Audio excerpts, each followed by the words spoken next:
From displaying extreme anger You can see. to starting rivalries, Thorburn has said, from now on, you cannot use my extension. these are the biggest bust-up moments of snooker history. Starting with Alex Higgins and Cliff Thorburns on-table bust-up during the 1984 UK Championship.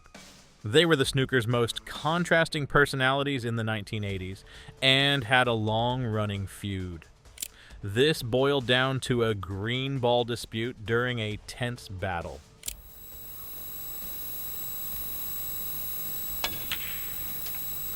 Oh dear.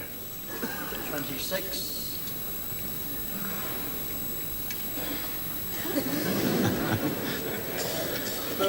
Played a stun run through to beyond the pink, and he's got himself in a lot of trouble now.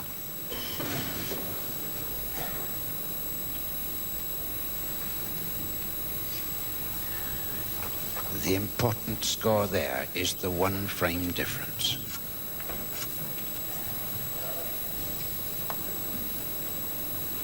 Green.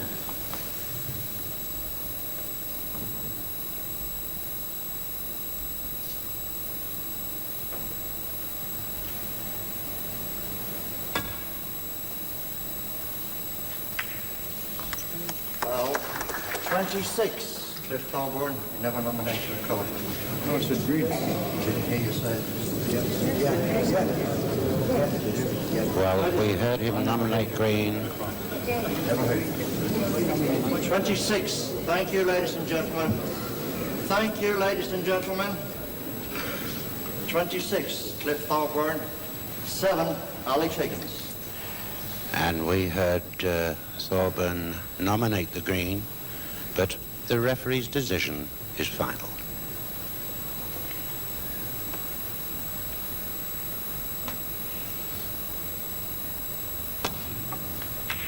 Yes, and also John Smythe awarding Alex Higgins the maximum points for that shot, which was 7 points away. I'll be right back. Which he's perfectly at liberty to do, and Cliff Thorburn deciding just at this minute in time that he wants a breather from this situation. Now the Canadian has in fact left the arena.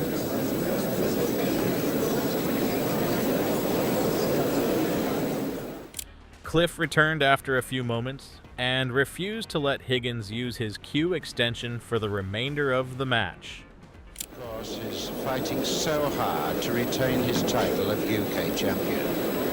He lost the first 3 frames this evening and then came back with a brilliant 129 break.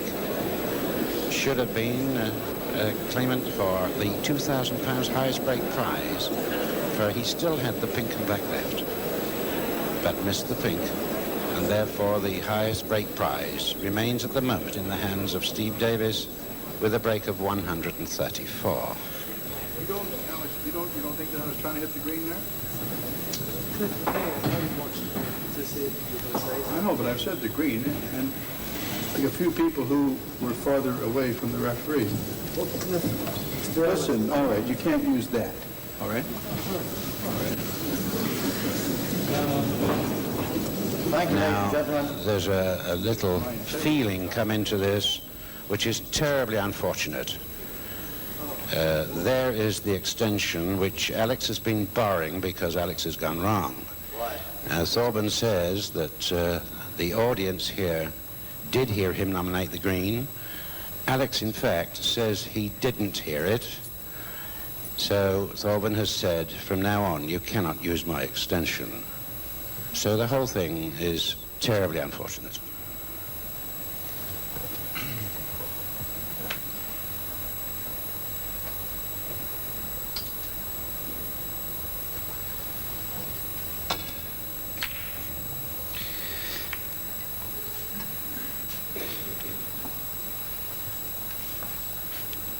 This is quite a strange situation, really.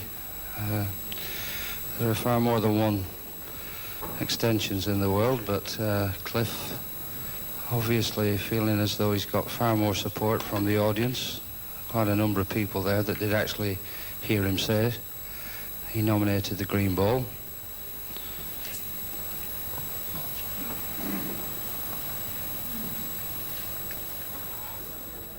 Now, let's watch Ronnie O'Sullivan getting frustrated after missing a simple pot. He displayed extreme anger during the match. Oh, goodness. Just caught the first joist, absolutely fuming. But meanwhile, this was the miss on the black by Sullivan. And you can see how annoyed he was there. Next, we have Peter Ebdon and Darren Morgan's tense handshake and press conference. It was 1996, and both top 10 snooker players were in a tense battle that concluded with Morgan taking the frame.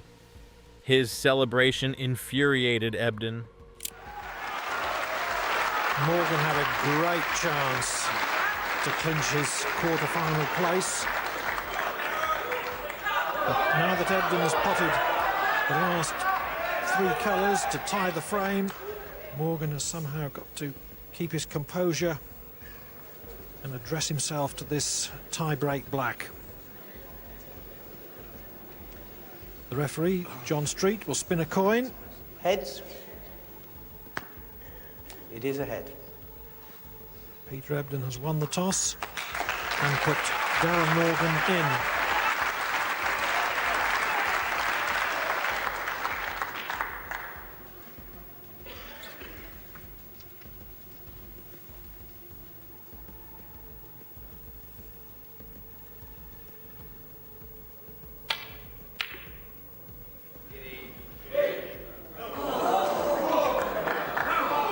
There was a chance that the black could go in. Morgan's main objective was to put distance between cue ball and black.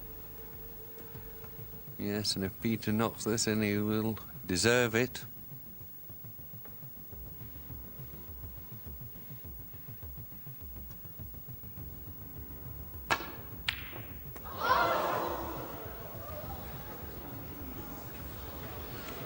Well, after that last blue he missed, this is no gimme to Darren.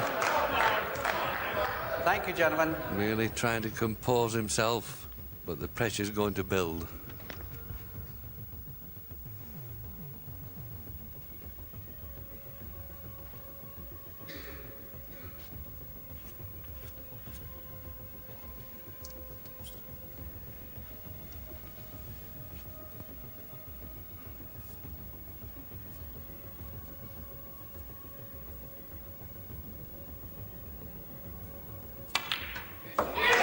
Morgan wins it after all.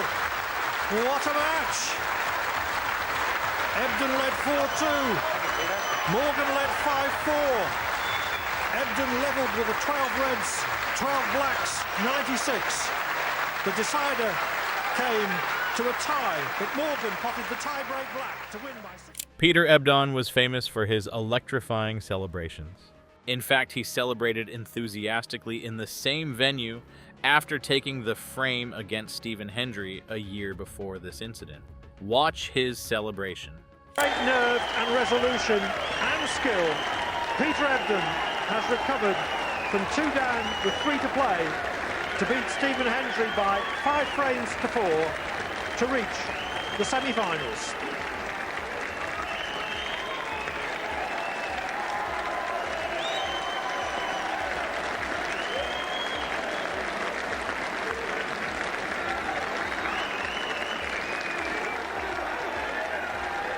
Morgan decided to give him a taste of his medicine. Peter felt insulted by Morgan's celebration, which Morgan addressed in a post-match interview. Through to meet Ronnie O'Sullivan tonight. Those extravagant celebrations afterwards, of course, very much more the hallmark of Peter Ebdon, and Ebdon didn't fancy them too much. Well, earlier today, Darren Morgan was still talking about the controversy he caused earlier in the week. Before the match was funny because I done an interview and I said, you know, some people do things like that, and I didn't agree with it and everything, and I suppose I've had a go at a couple of people through the years, but you know, I had to eat my own words after. I just couldn't control myself, and that was that. You know, it wasn't vindictive in any way. It wasn't sort of made to prove a point against Peter in any shape or form. It's just I was that happy to have won a match here as well. I'd been here 3 times before, and I'd lost every match. And really, I'd won the match twice in that frame and threw it twice, and it was just sheer relief to get over the line. Now, I heard he said in his press conference after, which surprised me. I mean, I didn't hear it. It's what I got told, that he said I was very unprofessional and immature.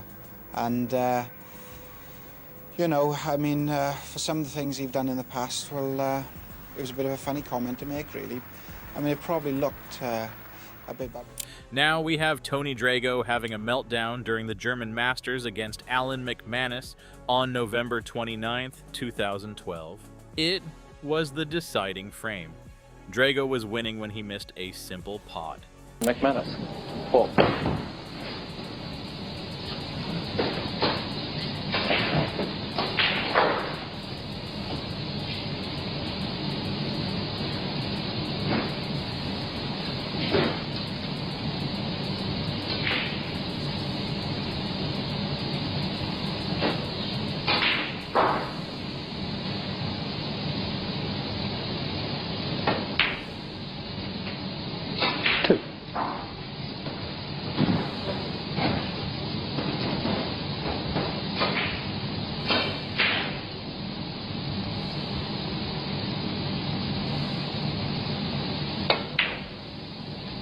Hi.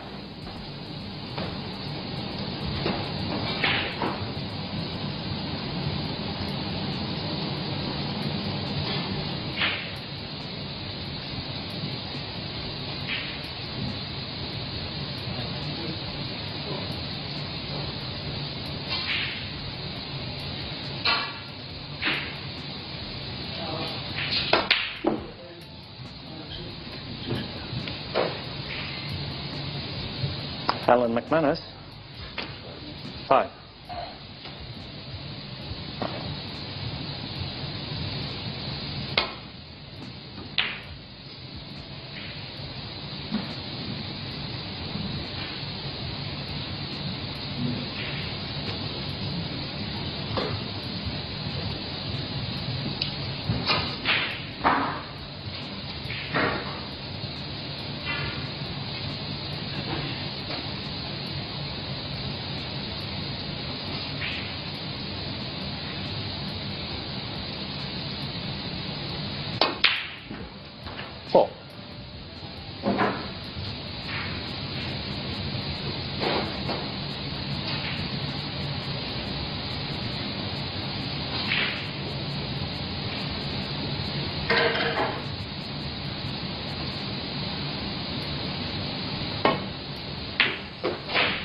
Alan McManus, 4.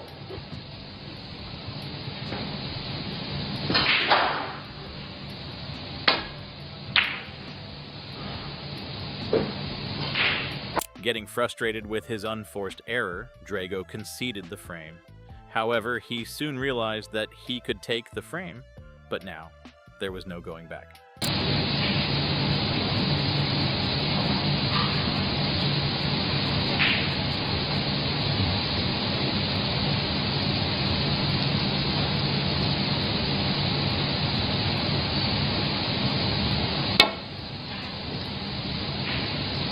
Hole. Tony Drago, 5.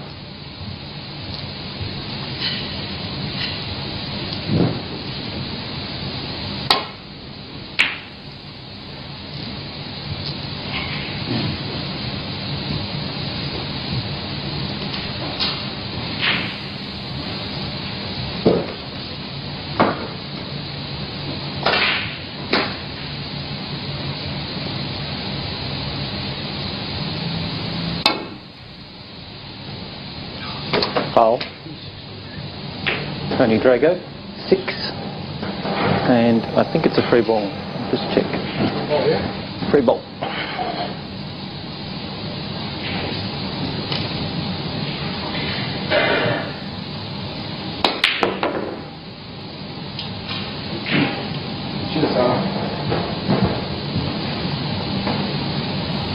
Brian, do you want to withdraw the concession?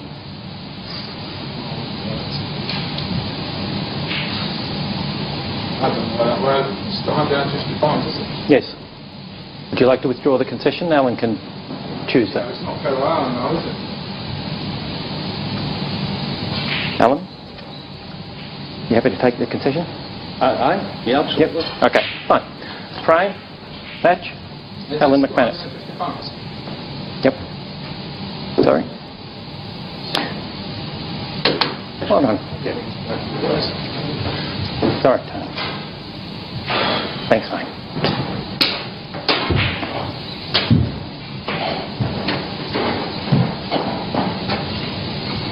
Subscribe to our channel if you love the content.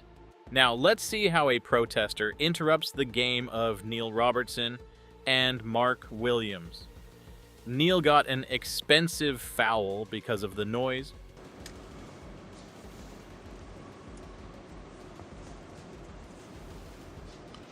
Yeah, I mean, I don't think there was an awful lot of the red sticking out, and Neil would not bring about a situation where, you know, he could see plenty of it.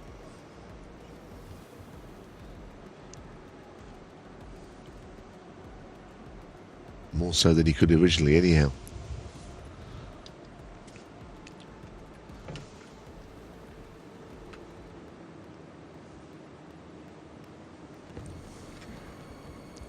Well, the question is, can he see a red full in the pack? Because if he can, and he misses again, he's going to be warned. I would say no to that, but you can't be absolutely sure. Going a different way. Ooh. Oh. Bit of noise. Please. A lot of noise, actually. Seems to be some sort of protest or something. I don't know what's happening there.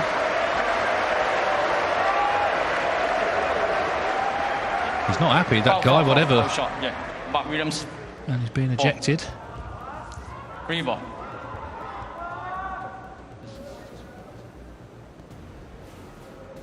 But meantime... Maybe he doesn't agree with the miss rule, Dave, gentlemen. Foul. Well, Mark Williams. What's happened here? He must have feathered the white because a free ball's been called. Yeah, oh, he's wow. feathered the white while all that was going on, but he must have been put off by all that shouting. Extraordinary business, wasn't it, Dave? Well, very strange. I don't know the ins and outs of that. I don't suppose we'll find out very quickly. So Mark Williams has a free ball here.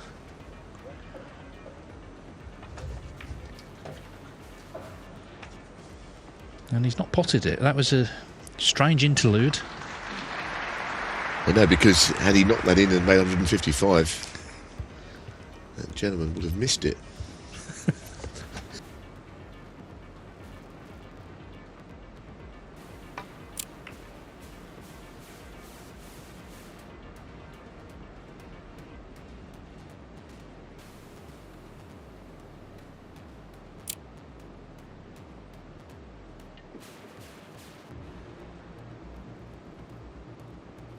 We again have a noisy audience member disrupting a pot of Mark Selby during the 2014 Masters final match.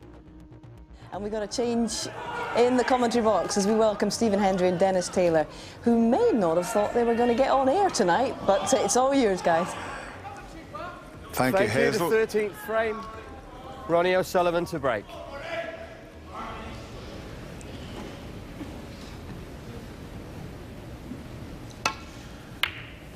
Yes, at one stage it didn't look as if we were going to get to the mid-session interval. All right, settle down now, please.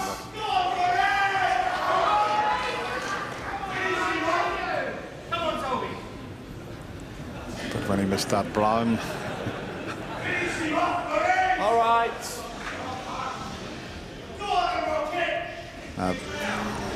We've got security, crowds have please. been fantastic all week. There's just Guide one back that there, back row. could do with...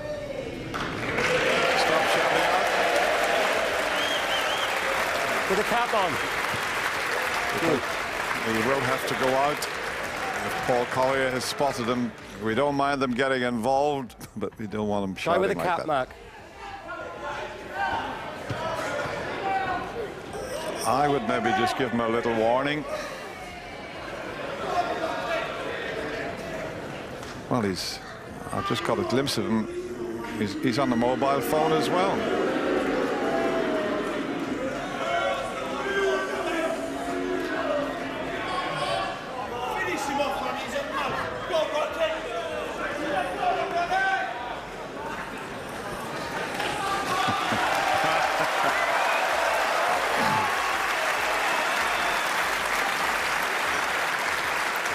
we always say, there's always one. But the crowds have been superb all week. They really have.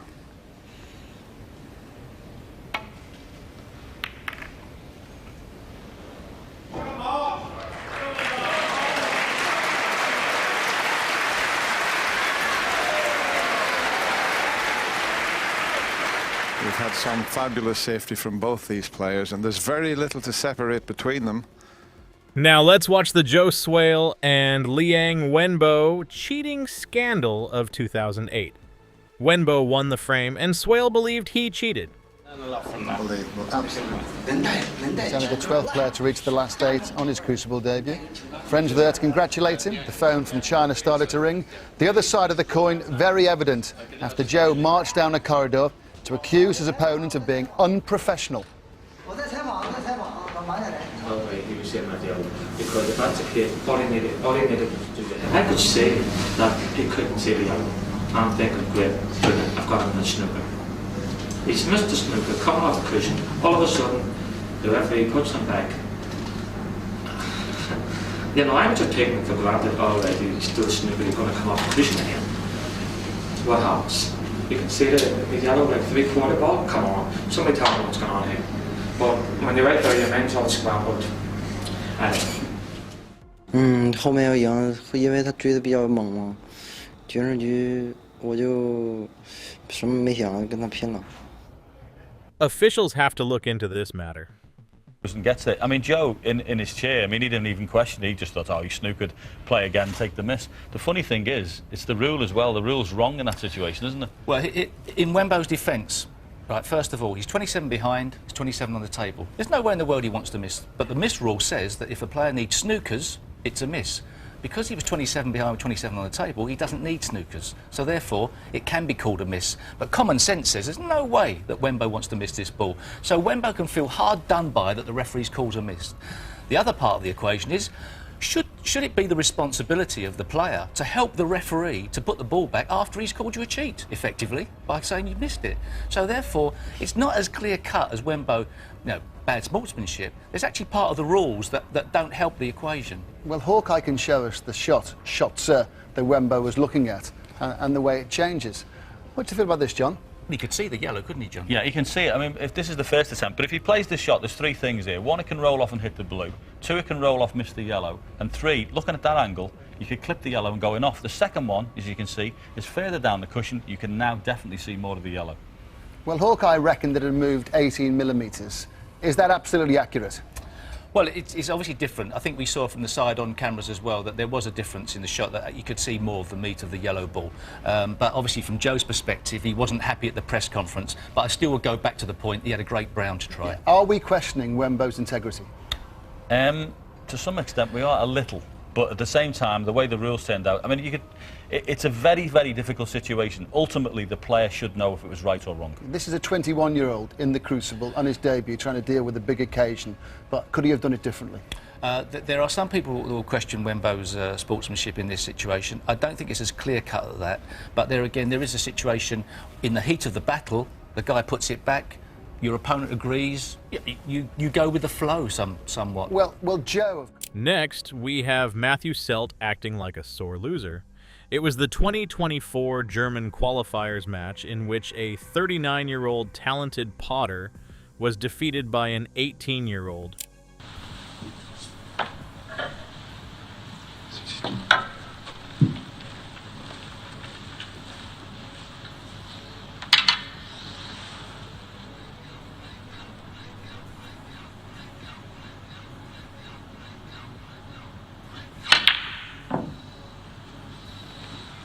Oh my God!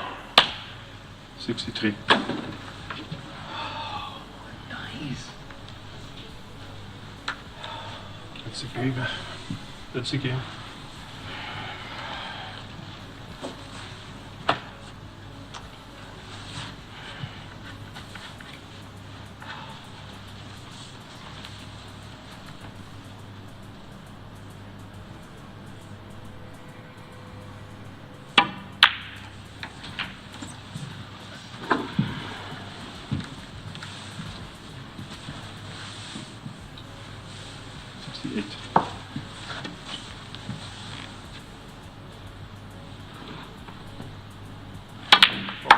Good luck.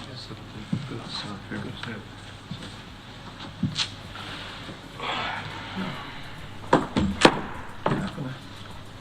Well played.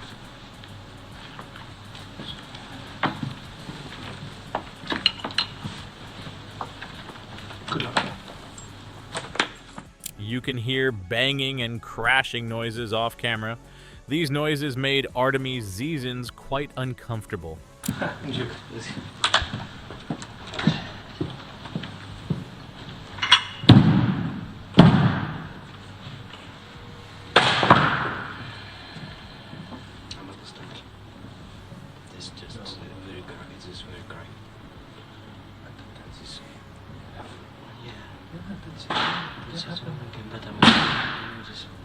That's you.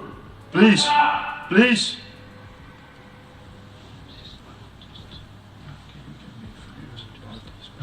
Understand him just for me. Understand this for me, just for other this emotion for most of the all the match like the first when you start winning the frames. He just thinks specific and just think he does not good match just cannot just one nerves and just not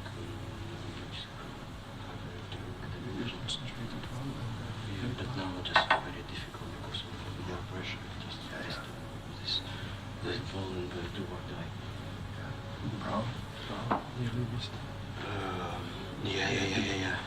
Yes, for me, understand. You deserved it. You deserved it. Keep nothing next round. I'm just. I'm you're from Germany. Yeah. No.